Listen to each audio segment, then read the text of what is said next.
ایران جس پر ایک لمبے عرصے سے دوسرے ممالک سے ہتھیار خریدنے پر امبارگو لگا رہا، اسی وجہ سے ایران نے اپنے ہتھیار خود بنانا شروع کر دیے اور ساتھ ہی نارتھ کوریا اور چین کی مدد سے طاقتور ممالک کی ٹیکنیکس کو کسی نہ کسی طرح کاپی کرتے ہوئے کئی قسم کے ایڈوانس ہتھیار بھی بنا لیے۔ فرینڈز، مڈل ایسٹ میں ایران اس وقت سب سے زیادہ میزائلز اور راکٹ رکھنے والا ملک ہے۔ یہ حزب اللہ، حماس، یمن اور کئی ممالک میں اپنے راکٹس اور میزائلز بھی سپلائی کرتا ہے۔ اس ملک کے پاس نیوکلیئر وار ہیڈ موجود نہیں ہے، لیکن اس کے باوجود اس کے لانگ رینج بیلسٹک میزائلز بڑی تعداد میں تباہی مچا سکتے ہیں۔ یہ ایران ہی ہے جس کی دھمکیوں کی وجہ سے American aircraft carriers Persian Gulf میں آنے سے بھی ڈرتے ہیں۔ ویسے تو ایران ایک ہی ملک ہے، لیکن یہ دو سیپریٹ فوجیں رکھتا ہے۔ ایران کے پاس اپنی آرمی، ایئر فورس اور نیوی کے علاوہ بھی ریولوشنری گارڈ فورس کی ایک الگ فوج ہے، جن کا ڈیفنس بجٹ بھی کافی تگڑا ہوتا ہے۔ حالانکہ نارتھ کوریا کی طرح ایرانین ملٹری کی بھی انفارمیشن پبلکلی اویلیبل نہیں ہوتی۔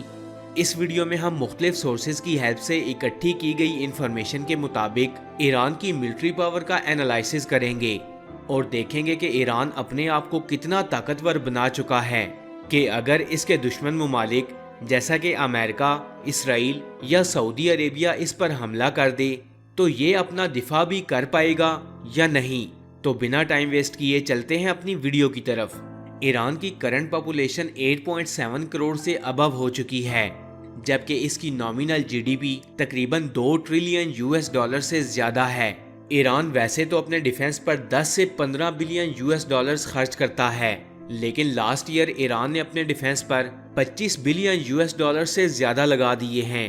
ایران کے پاس میزائلز، راکٹس اور ڈرونز کی ایک بہت بڑی تعداد موجود ہے، لیکن ان کی ایئر فورس میں موجود جیٹس اب کافی پرانے ہو چکے ہیں۔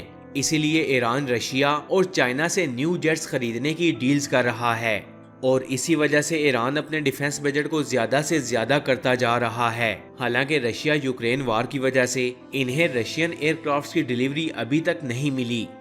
اس وقت ایرانین ملٹری میں ایکٹیو ملٹری پرسنلز کی تعداد تقریباً 4,20,000 سے زیادہ ہے۔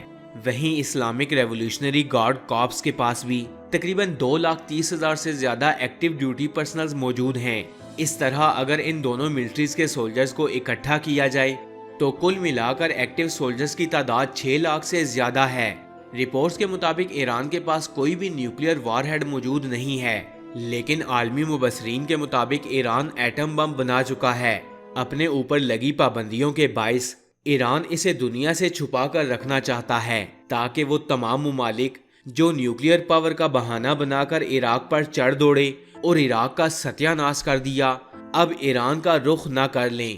اگر ہم ایران کی زمینی طاقت کی بات کریں تو ایران کے پاس مین بیٹل ٹینکس کی تعداد تقریباً 4,000 سے زیادہ ہے۔ ویسے تو جنرلی ایران جو ٹینکس استعمال کرتا ہے ان میں ذوالفقار اور اس کے اپ گریڈڈ ویریئنٹس، قرار جو کہ مین بیٹل ٹینکس ہیں، رشین T-72 اور اس کے الگ الگ ویریئنٹس، رشیا کے ہی T-55 اور سوویت دور کے کئی لائٹ بیٹل ٹینکس کا استعمال بھی ایران آرمی کرتی ہے۔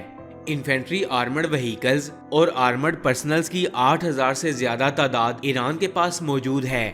ایران کے پاس ملٹی راکٹ لانچرز کی تعداد تقریباً 1400 ہے۔ ان کے پاس فجر 1، فجر 3، فجر 5 راکٹ لانچرز، شاہین 1، شاہین 2 راکٹ لانچرز، حدید، نور اور رشین BM-27 جیسے اور بھی کئی راکٹ لانچرز موجود ہیں۔ اب بات کرتے ہیں سیلف پروپیلڈ آرٹیلری گنز کی۔ ایران کے پاس ان گنز کی تعداد 580 ہے۔ ان کے پاس ان کے خود کے بنائے ہوئے rod 1، rod 2، American M109، American M107 اور M110 بھی موجود ہیں۔ ٹاورڈ آرٹیلری گنز۔ ایران کے پاس ٹاورڈ آرٹیلری گنز کی تعداد 2050 سے زیادہ ہے، جن میں کچھ امریکن، کینیڈین، چائنیز اور سوویت گنز شامل ہیں۔ اپنے ایئر ڈیفنس کے لیے ایران استعمال کرتا ہے Russian long range defence system, اپنے خود کے بنائے ہوئے باور advance long range missiles, tour, MIM-23 ہاک، سیاد 1 اور راڈ سیریز کے 1، 2 اور 3 میزائل کو ایران اپنے ڈیفنس سسٹم کے لیے استعمال کرتا ہے۔ اگر ہوائی طاقت کی بات کریں تو ایران کے پاس کل ملا کر 600 سے زیادہ ہر طرح کے ملٹری ایئر کرافٹس موجود ہیں اور انٹرسپٹر جیسے ملٹی رول جیٹس کی تقریباً 190 یونٹس موجود ہیں۔ وہیں اٹیکر اور بمبر جیٹس کی 90 سے زیادہ یونٹس ان کی ایئر فورس کے پاس موجود ہیں۔ ایران مینلی استعمال کرتا ہے Russian Sukhoi 22، MiG 29، Sukhoi 24، Chinese چنگوئی 27، American Northrop F5، F4، Phantom 2 اور فرینچ میراج فائٹر جیٹس۔ اگر اٹیک ہیلی کاپٹرز کی بات کریں تو یہ رشین Mi-17، IAIO طوفان، بیل AH اور سپر کوبرا جیسے ہیلی کاپٹر استعمال کرتے ہیں۔ اب بات کرتے ہیں سمندری پاور کی۔ ایران کے پاس کوئی بھی ایئر کرافٹ کیریئر موجود نہیں ہے اور نہ ہی اس کے پاس کوئی بڑا ڈسٹرائر ہے۔ ایران نیوی کے پاس 7 فرائی گیٹس موجود ہیں جبکہ ان کے پاس کارورٹس کی تعداد صرف 3 ہے جو کہ ایران نے امریکہ اور نیدرلینڈ سے کئی سالوں پہلے خریدی تھیں۔ ایران کے پاس 19 ہائی کلاس کی سب میرینز موجود ہیں، ان میں 3 کلو کلاس کی سب میرینز، 1 فتح کلاس کی کوسٹل سب میرین جبکہ 15 چھوٹی سب میرینز شامل ہیں۔ اتنے ملٹری ساز و سامان کے ساتھ ایران بآسانی سعودی عربیہ اور اسرائیل جیسے ملک کو اچھا خاصا ٹف ٹائم دے سکتا ہے۔ میں امید کرتا ہوں کہ آپ کو اس ویڈیو سے بہت کچھ جاننے کو ملا ہوگا۔ ایسی اور انفارمیٹیو ویڈیوز دیکھنے کے لیے سٹوری فیکٹس چینل کو سبسکرائب کر لیں اور ساتھ میں لگے بیل آئیکن کو بھی پریس کریں تاکہ مزید آنے والی ایسی انفارمیٹیو ویڈیوز کا نوٹیفیکیشن آپ کو مل سکے۔